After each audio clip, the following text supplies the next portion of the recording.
На денешен ден во 2001 беше потпишан Охридскиот рамковен договор со кој се стави крај на конфликтот, но и се исцртаа контурите на идното уредување и функционирање на државата. 20 години подоцна земјата е стабилна, дел е од НАТО и очекува старт на преговори со Европската унија.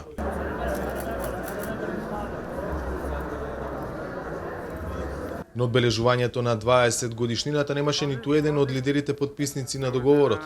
Трајковски загина во авионска несреќа, Џафери и Мери почина, а Црвенковски и Георгиевски решија да не се појават на јубилеот, а и сегашната опозиција не прати представник. Според шефот на државата, кој во 2001 беше дел од кабинетот на претседателот Трајковски, договорот го издржал тестот на времето, иако, како што рече, е далеку од совршен. Во изминативе 20 години во мојот став за договорот немаше промени. Имено, и тогаш и денес сметам дека тоа беше најдобриот можен одговор на политичкото раководство на тогашниот внатрешен, безбедносен, политички и историски контекст. Сепак една димензија на документот, според мене, есенцијална, не е експлицитно наведена во него. Имено дека двете најбројни заедници, за битните, за стратешките прашања, не треба да си работат зад грб, туку заедно. Али Ахмети, кој во 2001 ја водеше воената ОНА, 20 години подоцна кој ги мина на чело на ДУИ, повика на спроведување на договорот и почитување меѓу заедниците. Се уште во оваа држава има стереотипи и предрасуди. Се уште има заинтересирани кои се мотивираат од идеологии и држави кои не сакаат нашата земја да напредува, туку сакаат нивни влијанија да доминираат. Ние немаме друга алтернатива. Да ги почитуваме постигнатите договори, да успееме заедниците во оваа држава да бидат господари на нивните судбини, да не ни пречи ниту јазикот, ниту културата на другиот. Џорџ Робертсон, кој пред 20 години беше на чело на НАТО, потсети колку било тешко да се дојде до компромис кој според него е основата на секоја демократија.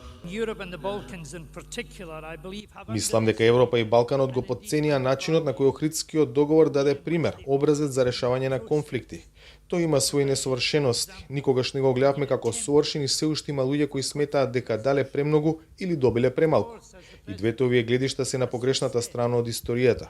Консензусот, компромисот, рамнотежата, толеранцијата можеби не се модерни во свет кој е склон кон авторитарен модел, но тие се темелот на просперитетни, задоволни, мирни демократи кои повеќето луѓе ги сакаат.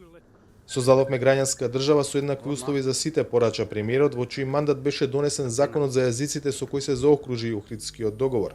Охридскиот договор, кој беше потпишан во партнерство со Европската унија, Соединетите американски држави, НАТО и ОПСЕ, стави крај на конфликтот, кој за жал понесе и жртви. Но од оваа дистанца можеме слободно да кажеме дека е гаранција на мирот, кој подоцна го надградивме и унапредивме, создавајќи заедница во која граѓаните имаат соживот и меѓусебно почитување. Соединетите американски држави кои директно учествуваа во посредништвото и олеснувањето на политичките преговори преку изјава на амбасадорката Брнс и видео обраќање на портпаролот на Стейт Департментот, порачаа дека се гордеат што заедно со Северна Македонија прославуваат 20 годишнината од потпишувањето на Охридскиот договор. За Гласот на Америка, од Скопје, Владимир Мирчевски.